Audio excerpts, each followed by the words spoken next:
నవిపేట్ మండలంలోని అమ్మ ఆదర్శ పాఠశాలలను మాజీ మంత్రి బోధన ఎమ్మెల్యే సుదర్శన్ రెడ్డి పరిశీలించారు. విద్యార్థులకు మెరుగైన వసతులను ఏర్పాటు చేయాలని అధికారులకు ఆదేశించారు.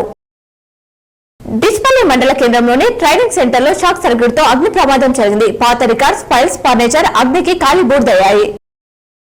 టీపీసీసీ నేత ఎమ్మెల్సీ మహేష్ కుమార్ జన్మదినం సందర్భంగా నిజామాబాద్ నగరంలో పలు ఆలయాలలో కాంగ్రెస్ నాయకులు ఆధ్వర్యంలో ప్రత్యేక పూజలు చేశారు.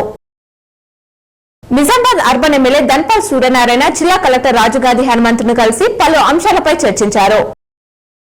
ఆర్మూర్లో రక్షా స్వచ్ఛంద సేవ ఆధ్వర్యంలో జిరాయత్ నగర్ విద్యా హైస్కూల్లో ఆవరణలో అవ్వకు బువ్వ కార్యక్రమంలో 52 మంది నిరుపేదలకు నిత్యావసర సరుకులు నిర్వాహకులు పంపిణీ చేశారు.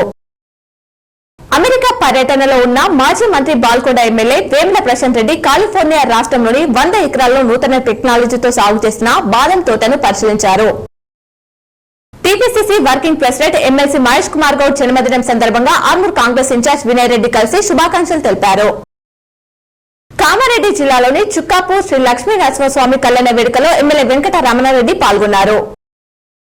నిజామాబాద్ నగరంలో లీగల్ మెట్రాలజీ దినోత్సవాన్ని పాతగంజ్ లో అసిస్టెంట్ కంట్రోలర్ నిర్మల్ కుమార్ ఆధ్వర్యంలో వినియోగదారులకు అవగాహన కార్యక్రమం నిర్వహించారు. నిజామాబాద్ కబడ్డీ అసోసియేషన్ మరియు ముప్కాల్ స్పోర్ట్స్ అకాడమీ ఆధ్వర్యంలో బాలుర కబడ్డీ శిక్షణ శిబిరంను ముప్కాల్లో ప్రారంభించారు. రెంజల్ మండల కేంద్రంలో గల జిల్లా పరిషత్ పాఠశాలను మాజీ మంత్రి బోధన ఎమ్మెల్యే సుదర్శన్ రెడ్డి పరిశీలించారు. విద్యార్థులకు ఏమైనా సమస్యలుంటే వెంటనే పరిష్కరించాలని అధికారులకు సూచించారు.